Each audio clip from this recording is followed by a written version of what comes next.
afford a home. You have 3 jobs and you're living out of a van. When they jack the rent up, you gotta have some humanity. They're not your therapist, they're your landlord. But then don't complain when I'm in my van in the neighborhood where you kicked me out of. Some are taking drastic measures. I'm moving into my cubicle at work. Then you live stream the whole thing? What the hell are you thinking? Let's do it.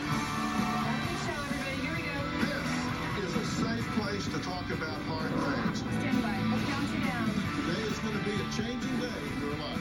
5, 4. Get ready. Take care of you.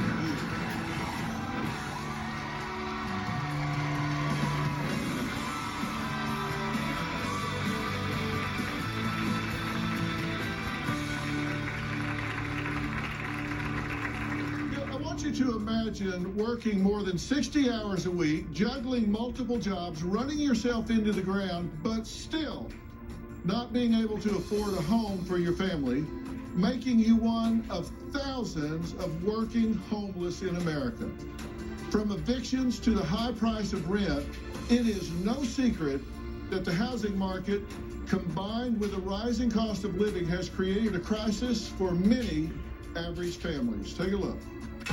Rent prices are rising well past their pre-pandemic levels in multiple U.S. cities. Rents are at a new high in 44 of the U.S.'s largest markets. Yeah, we hear the same story over and over again. I've lived in this place 10, 15 years, and now I have to move because they've increased the rent above what I even earn for a given month. I need to either rethink my budget or find somewhere else to go, and I can't do that within 2 weeks. And we're starting to see, huge astronomical rent increases across the country, 20, 30, sometimes even 40% in some cities. And what that means for renters is that, when their lease comes up for renewal or when they look for a new place to live, many of them are finding that they're simply priced out. Many of them still had jobs, in some cases very good paying jobs. They just simply couldn't afford to find a place to live anymore. Mortgages are already at their highest since 2009. Add in soaring housing prices and homes are getting very expensive. About 200,000 families here in Utah are paying more than 50% of their monthly income for rent. The Washington Post reports homeless shelters are seeing an increase in the number of people looking for a place to stay. Wait lists for some shelters have doubled over the past few months. It's broken me in more than one way. As a mom, I feel like a failure. It's hard when your children tell you they want to go home, but you don't have a home to take them to. Well, Kyle and Andrew say they are among the working homeless because despite both of them having jobs, they can only afford to live in their van. The majority of working class Americans can no longer afford the price of rent. We're being displaced and we're having to turn to living in vehicles. A year ago, we found out the condo we were renting was being sold, so we started looking for another place to live, and we couldn't find a place to live anywhere. We looked and looked and looked. The application fees, first, last month, security deposit, not including pet fees. I mean, it's insane. We started to lose hope and grew frantic. I thought to myself, what would I do if I was homeless? And I just couldn't believe we were actually going to be in that position. We've always had jobs. We get paid above minimum wage. It just doesn't make any sense to me. We've been forced to live in our van. We have our gym bag with our toiletries and change of clothes for the evening. We have Gunner. And we are going to go to Andrew's work to be able to shower. I don't really know of any places we're legally allowed to sleep in the van without getting harassed.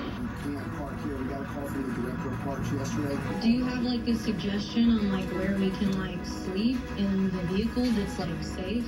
There's no reason why working class Americans should be homeless.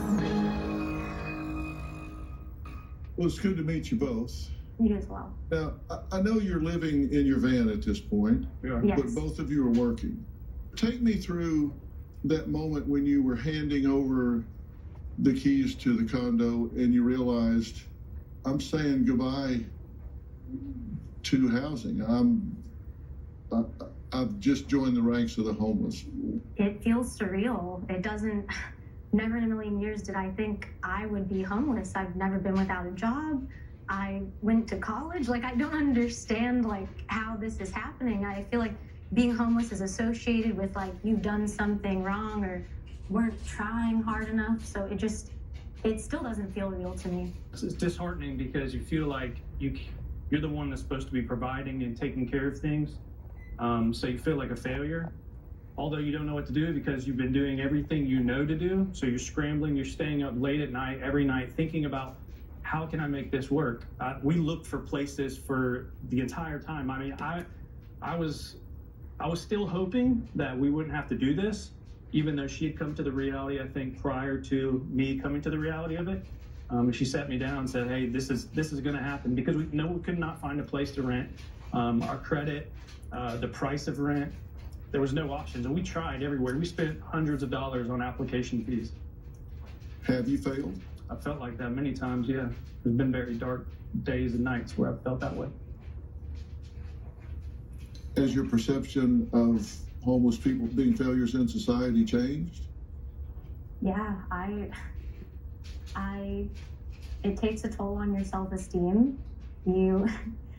I feel like the general public, when they hear that you can't afford housing, they think, well, gosh, just get a better job, or why don't you have a job? And when you're working so hard and when you live like this, everything is just that much harder, just to shower, laundry, food, things that other people go home and take for granted.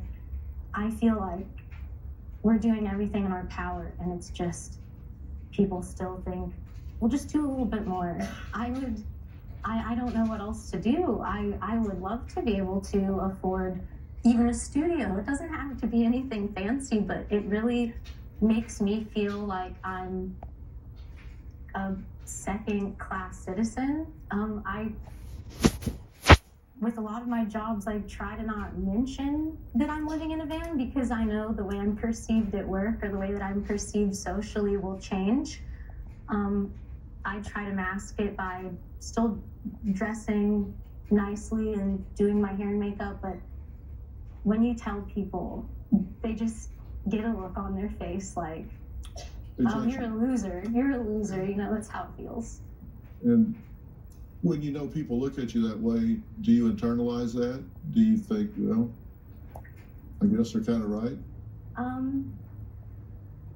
I think I've had to overcome that. It's been almost a year now that we've been living in vehicles, and if you hear somebody tell you something enough, you start to believe it, but I have to be careful because I am fighting for my life, for our future together. I can't let that rhetoric define me. You have a corporate job. You work 3 jobs. Yep. And I want to know where you guys think the problem is, why you're in this situation. Andrew says he worries that his anger about working and still being homeless may cause him to snap on someone someday. We're going to talk about the emotional toll, the stress, and where they lay the responsibility for this after the break.